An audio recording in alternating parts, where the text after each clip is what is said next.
ஆனா இந்த பதிவு உண்மையிலுமே சொல்றேன், பொண்ணை பெத்த அப்பாக்களுக்குங்க, தயவு செய்துங்க, இல்ல கூட பிறந்த தங்கச்சியா இருந்தா, கூட பிறந்த அக்காவா இருந்துச்சுன்னா, இந்த பதிவு உங்களுக்கு தாங்க. எங்கெங்க இந்த நாடு போயிட்டு இருக்குது? உண்மையிலுமே சொல்றேன், நம்ம இந்த இப்ப பக்கமா என் வாய் கூட உதறுது. நம்ம கோயம்புத்தூர்ல அந்த ரித்தன்யா பொண்ணு வந்து மருந்து குடிச்சு செத்து போச்சுல, அந்த பொண்ணோட ஆடியோ கேட்டாவே உங்களுக்கு பதறுங்க. அவ்வளவு கொடுமை இது பண்ணிருக்கு.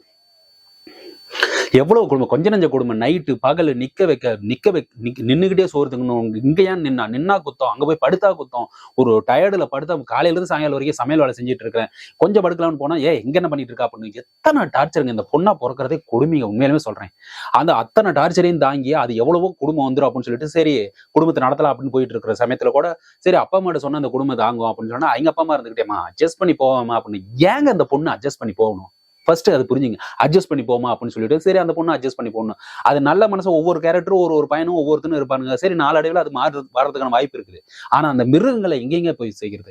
அவங்களுக்கு பாத்தீங்கன்னா ஆகஸ்ட் 21 2 விஷயம் நடந்திருக்குதுங்க. 2 விஷயம்.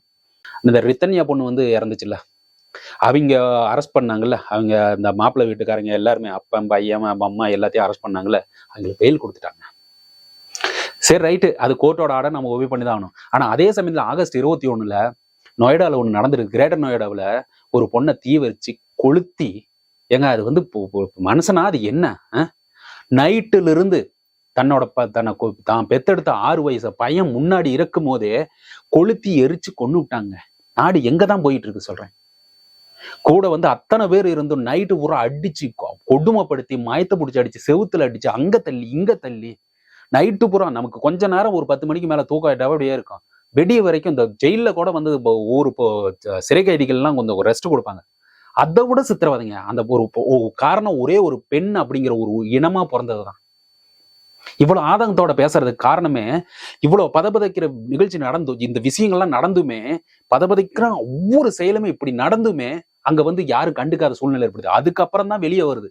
அதை வந்து தீயில வந்து அங்க கொளுத்தி விட்டோடனே மேல இருந்து கீழே வந்த உடனே எல்லாரும் பொதுமக்கள் அங்க இருக்கிற அக்க மக்கள் எல்லாமே கூட்டிட்டு போய் ஹாஸ்பிட்டல்ல சேர்த்து அதுக்கப்புறம் தான் விஷயம் வெளியே வருது. அதுக்கப்புறம் தான் போராட்டம் ஆகுது. போராட்டம் ஆனதுக்கு அப்புறம் தான் மீடியாவுக்கு வருது. மீடியாவுக்கு வந்த உடனே அரசியல்வாதிகளுக்கு நம்ம அரசியல்வாதிகளை பத்தி தான் தெரியுமே. அரசியல்வாதிக்கு மீடியாவுக்கு வந்தோட தான் காதை எட்டுமே. அதுக்கு முன்னாடி என்ன நடக்குது ஏதுன்னு தெரியல, பக்கத்துல இருக்கிறவங்க பார்த்து சொன்னாதானே தெரியும். அது மாதிரி மீடியாவுக்கு வந்த உடனே அரசியல்வாதிகள் எல்லாருமே வந்துட்டு போராட்டமும் கொடி தூக்குவா அது மாதிரி ஒண்ணு பிரச்சனை பெருசான உடனே அவனை தூக்கி உள்ள வைக்கிறாங்க. அவனை தூக்கி உள்ள வச்சோடனே அதுக்கு முன்னாடி என்ன பண்ணிருக்கான் தெரியுமா? என் பொண்டாட்டி வந்து செத்து போயிட்டாங்க, தற்கொலை பண்ணிக்கிச்சு, சூசைட் பண்ணிக்கிச்சு அப்படின்னு ஒரு ஹிந்தி சாங் வச்சுட்டு ஸ்டோரி போடுறான். ஏண்டா இது மாதிரி பிரச்சனை வந்து அங்க கிரேட்டர் நொய்டால நடந்திருக்குது. இது உண்மையிலுமே நீங்க ஒத்துக்கிறீங்களா? இது மாதிரி விஷயத்த காலாங்காலமா அது நடந்துகிட்டு வருங்க. காலாங்காலமா நடந்துருக்கு. இதுக்கான ஒரு எண்டே கிடையாதா?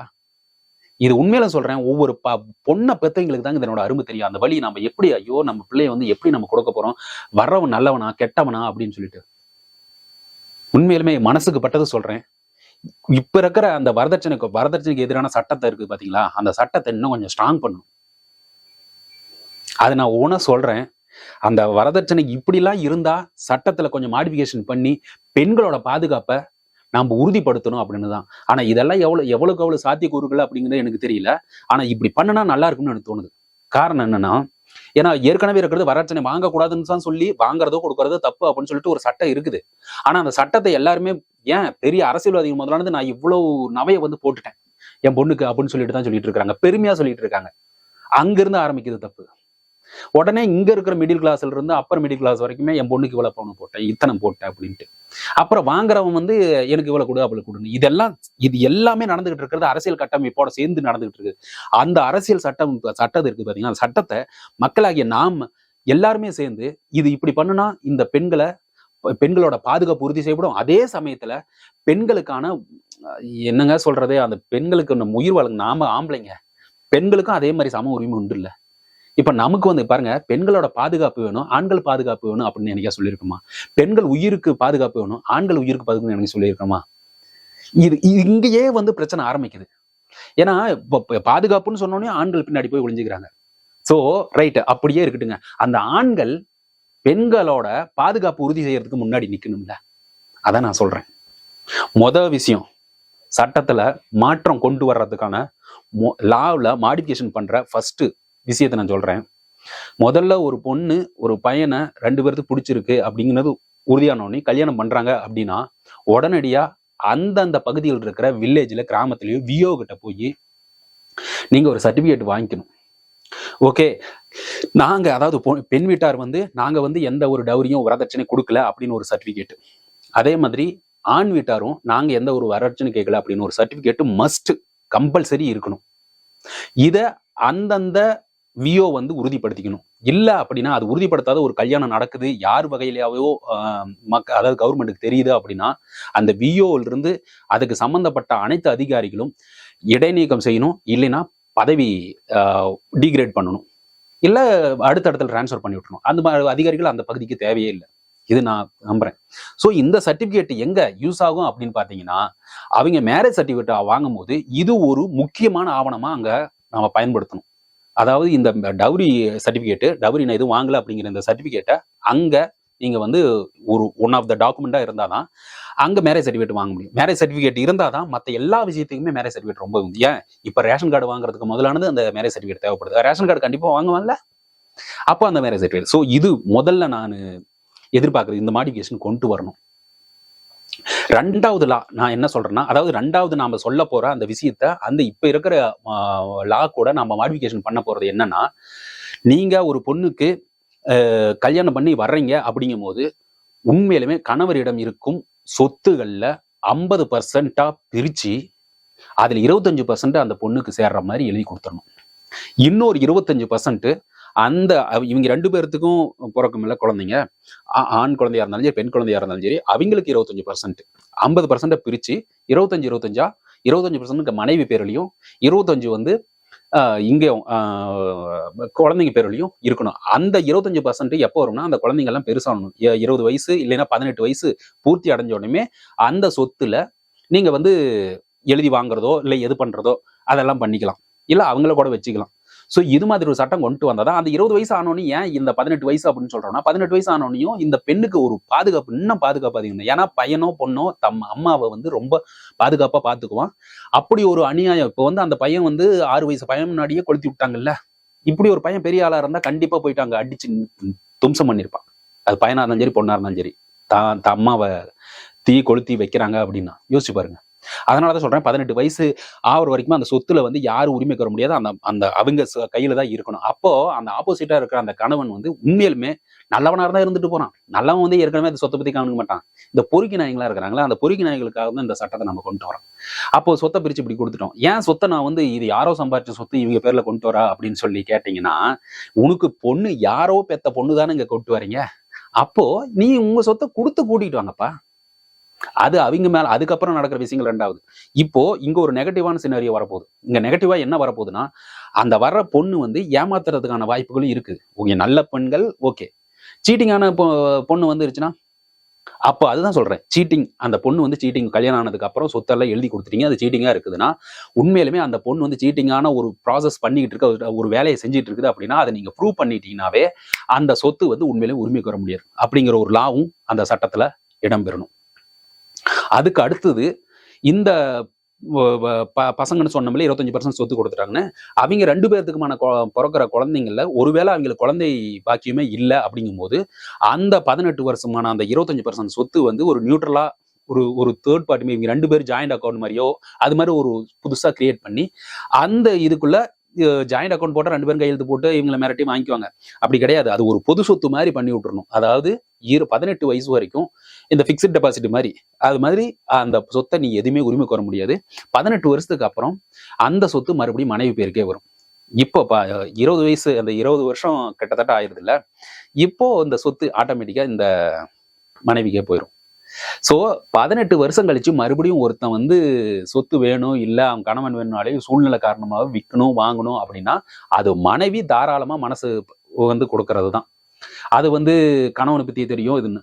அதனால இது மாதிரி ஒரு விஷயங்களும் நம்ம கன்சிடர் பண்ணி ஒரு சட்டத்துல மாடிஃபிகேஷன் கொண்டு வரணும். இன்னொன்னு, பெண்கள் வந்து கையில வச்சிருக்கிற போன்லயே ஈஸியான ஒரு ஆப்பா இருக்கணும். அந்த ஆப்ல வந்து ரிஜிஸ்ட்ரேஷன் என்னை வந்து வரதட்சணை கொடுமை பண்றாங்க அப்படிங்கிறது ஈஸியா ரொம்ப டாக்குமெண்ட் அதை ஒரு ஃபார்ம் ஃபில் பண்ற மாதிரி இல்லாம வரதட்சணை கொடுமை அப்படின்னு சொல்லிட்டு ஒரு இது அடிச்சோடனே உண்மையிலுமே இமீடியட்டா வர மாதிரி இமீடியட் ஆக்ஷன் எடுக்கிற மாதிரி இப்ப இருக்கிற போலீஸ் ஸ்டேஷன்ஸ்ல இப்ப இருக்கிற இந்த விஷயங்கள்லாம் சொன்ன அங்க இருக்கிறதெல்லாம் பாத்தீங்கன்னா ஒவ்வொரு நிகழ்வு இப்ப கிரேட்டர் நோயில் நடந்தது கூட இவங்க பல தடவை சொல்லியுமே வந்து அங்க போலீஸ் ஸ்டேஷன்ல ஆக்ஷன் எடுக்கல அப்படின்னு வந்து மக்கள் சொல்லிட்டு இருக்கிறாங்க.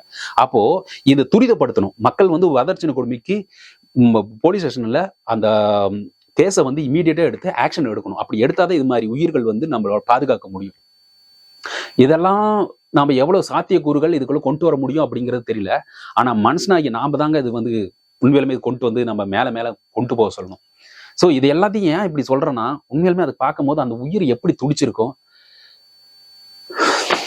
நான் சொல்றதுக்கு இல்லை. ஆனா இப்படிப்பட்ட விஷயம் இருக்குது, இவ்வளோ விஷயம் நாட்டுக்குள்ள நடந்துகிட்டு இருக்குது. ஆனா நம்ம அரசியல்வாதிங்க என்னைக்காவது இதை பத்தி பேசியிருக்காங்களா? சும்மா கண் தொடப்புக்கு தான் பேசிட்டு இருக்காங்க. அவங்க என்ன பண்றாங்கன்னா, நேரா வந்து இப்ப அரசியல் அதான் சொன்னால அரசியலே மாறி போயிடுச்சு. இவர் இப்படி சொல்லிட்டாரு, உடனே இவர் ஸ்டேட்மெண்ட் இருக்கு. விஜய் சொல்லிட்டாரு, உடனே கமல்ஹாசன் வந்து இப்படி ஒரு ஸ்டேட்மெண்ட் கொடுக்குறாரு. கமல்ஹாசன் ஸ்டேட்மெண்ட் கொடுத்த உடனே விஜய் ஏதாச்சும் சொன்னாரா? சொல்லல. இது மாதிரிதான் அரசியல் நடந்துகிட்டு இருக்குது. நாட்டு மக்கள் சரி, நம்ம அரசியல்வாதிகளும் சரி, தயவு செய்து மனுஷங்களோட உணர்வுகளை புரிஞ்சு அந்த உணர்வுகளுக்கு ஏற்ற மாதிரி உங்களோட ஆக்ஷன் இருக்கணும். அந்த உணர்வுகளுக்கு ஏற்ற மாதிரி நீங்க நலத்திட்ட உதவிகளை கொடுத்தீங்கன்னா நாடும் நல்லா இருக்கும். உங்களோட கவர்மெண்ட் இன்னும் மேலும் மேலும் வளர்ந்துகிட்டே இருக்கும். நீங்க வந்து ஓட்டு கேட்கவே போக வேண்டியதில்லை. நீங்க சொல்றீங்களே ஒரு சரித்திரம் படைச்சார் எம்ஜிஆர் அப்படின்னு சொல்லிட்டு, எம்ஜிஆர் வந்து மக்கள் உணர்வை புரிஞ்சுக்கிட்டவர் அப்படிங்கிறத நான் உறுதியா சொல்வேன். எம்ஜிஆர் படுத்துக்கிட்டுலாம் சும்மாலாம் ஓட்டு போட்டுற மாட்டாங்க. மக்கள் உணர்வை புரிந்த தலைவர் எம்ஜிஆர். அதனாலதான் பொருளாளரா திமுக பொருளாளரா இருந்து சண்டை போட்டு வெளியே வந்ததுக்கான ரீசனே அதுதான். மக்களோட பணத்தை எடுத்து நீங்க எப்படி வந்து ஓட்டு வீடுல இருந்து மாளிகையை எப்படி கட்டுனீங்க? ஒவ்வொரு விஷயத்தையும் தேடி தேடி பண்ணிக்கிறாரு. இங்க வறுமையில வாடிக்கிட்டு இருக்கிற மக்கள், வரதட்சணை கொடுமையால இப்போ நடந்துகிட்டு இருக்க நாட்டுல பஞ்சம், பட்டினின்னா என்ன? பட்டினி இல்லைன்னு நினைக்கிறீங்களா? பட்டினி எல்லாம் இருக்குதுங்க. இன்னைக்கு ஒருவேளை சோத்துக்கு இல்லாம திண்டாடிட்டு இருக்கிற எத்தனையோ குடும்பம் இருக்குது. ஸோ இது மாதிரி விஷயத்தெல்லாம் கான்சென்ட்ரேட் பண்ணி மக்களோட உணர்வு புரிஞ்சுக்கிட்டு இருந்தா மட்டும்தான் அந்த கட்சி கவர்மெண்ட் ஆட்சி அமைக்கும். உண்மையிலுமே சொல்றேன், வருங்காலம் அதை பத்தி சிந்திக்கிற தலைவர்கள் எனக்கு தெரிஞ்ச வரைக்கும் தளபதியும் சீமான் அவர்கள் மட்டும்தான் போராடிட்டு இருக்காங்க. ஆனா இவங்க ரெண்டு பேருமே எதிர்காலத்துல எப்படி இருப்பாங்க அப்படிங்கிறது என்னால சொல்ல முடியாது. இவங்க ரெண்டு பேருமே ஆட்சி பிடிக்கிறதுக்காக போராடிக்கிட்டு இருக்கிறாங்க, இல்ல மக்களுக்காக உண்மையிலுமே போராடி. இப்போ தெரிஞ்ச வரைக்கும் என் மனசுக்கு அவங்க ரெண்டு பேருமே தன்னோட சொகுசு வாழ்க்கையை விட்டுட்டு தளபதி வராரு. இவரும் வந்து சொகுசு வாழ்க்கை, சீமான் அண்ணனையும் சொல்றேன், அவரும் அசால்ட்டா வந்து படம் நடிச்சுட்டோ இல்ல ஒரு கேரக்டர் பண்ணிட்டோ அவர் வாழ்க்கையை சர்வை பண்ணிட்டு போயிட்டே இருக்கலாம். ஆனா அவர் இத்தனை பேச்சுக்கும் ஏச்சுக்கும் தாண்டி இந்த அரசியலுக்குள்ள இருக்கணுங்க. அவர் கோமாளிங்கிறாங்க, இந்த பக்கம் இருந்துகிட்டு சீமான் அண்ணனை என்னென்னமோ திட்டுறாங்க, மீம்ஸை போடுறாங்க. இதையெல்லாம் தாங்கிட்டு ஏன் அரசியல் இவங்க ரெண்டு பேரும் இருக்கணும்? மற்றவங்க எல்லாமே அதுக்குள்ள இருந்து உள்ளுக்குள்ள மூழ்கி முத்து எடுத்தவர்கள் மாதிரி அவங்க உள்ளுக்குள்ளேயே இருந்து எல்லா விஷயத்தையும் பார்த்து அனுபவிச்சு அந்த அரசியல்ல நடக்கிற விஷயங்களை எல்லாம் கரைச்சு குடிச்சு, இந்த டெக்னிக் இந்த வழியா போனா பணம் சம்பாதிக்கலாம், இந்த வழியா போனா பணம் சம்பாதிக்க முடியாது, இப்படி போனா மக்களை ஏமாத்தலாம், இப்படி போனா மக்களை ஏமாத்த முடியாது, இப்படி மாதிரி விஷயங்கள்லாம் தெரிஞ்சு வச்சுக்கிட்டு மக்கள்கிட்ட எந்தெந்த பிரச்சனை உண்மையிலுமே ஒரு தலைவர்கள் இத்தனை வருஷம் நமக்கு தெரிஞ்சா பிடிச்சி ஒருத்தராவது இதை பத்தி யோசிச்சிருக்காங்களா? மக்கள் உணர்வு புரிஞ்சுக்கிட்டு ஒரு சட்டம் நல்லா யோசிச்சு பாருங்க. நீங்களே யோசிங்க, மக்கள் உணர்வு புரிஞ்சு ஏதாச்சும் பேசுறாங்களா? மக்கள் உணர்வு இப்ப ரீசெண்டான தூய்மை பணியாளர் பிரச்சனையே அதை சம்பந்தப்பட்ட கட்சி நடத்திட்டு இருக்க தலைவரே அங்க போய் நிங்கல போனாரு, அப்படியே போயிட்டு வந்தாரு. உண்மையா போராடின மனுஷன் யாராச்சும் இருக்காங்களா? அரசியல் அரசியல் அரசியல் அரசியல் மனுஷனை ஒவ்வொருத்தனையும் ஓட்டு அப்படிங்கிற அந்த விரலை வைக்கிற அந்த ஒரு அந்த ஓட்டுக்காக மட்டும்தான். உண்மையிலுமே அந்த விரல் வந்து அப்படியே பிடிக்கிட்டு போய் அவங்க கையில வச்சுட்டீங்கன்னு வைங்களேன், அந்த மனுஷனை பார்க்கவே மாட்டான். இந்த விரல் வந்து மட்டும் இருந்தா போதும், ஒவ்வொரு விரலையும் காட்டுங்க இந்த விரல் அப்படின்னா வெட்டிக்கிட்டே போய் வச்சுக்குவாங்க அரசியல்வாதிகள். அப்படி ஒரு சூழ்நிலை தான் இப்ப நடந்துகிட்டு இருக்குது. உண்மையிலே சொல்றேன், அதை மட்டும்தான் ஓட்டா மட்டும்தான் பாக்குறாங்க. இவங்க எப்படி சொன்னா அந்த ஓட்டை வாங்க முடியும் அப்படிங்கிற ஒரு கான்சென்ட் அந்த கண்ணோட்டத்தில் தயவு செய்து பாக்குறது பாருங்க. நாங்களும் உயிர்கள், எங்களுக்கான ஒரு சட்டத்தை கொண்டு வாங்க, எங்களோட பெண் பிள்ளைகளை பாதுகாக்கிறதுக்கு ஒரு சட்டத்தை கொண்டு வாங்க அப்படின்னு சொல்லிட்டு இந்த வீடியோ இதோட முடிச்சுக்கிறேன். உங்க எல்லாத்துக்கிட்டையும் அடுத்த ஒரு நல்ல வீடியோவில் சந்திக்கும் வரை விடைபெறுகிறேன். நன்றி, வணக்கம்.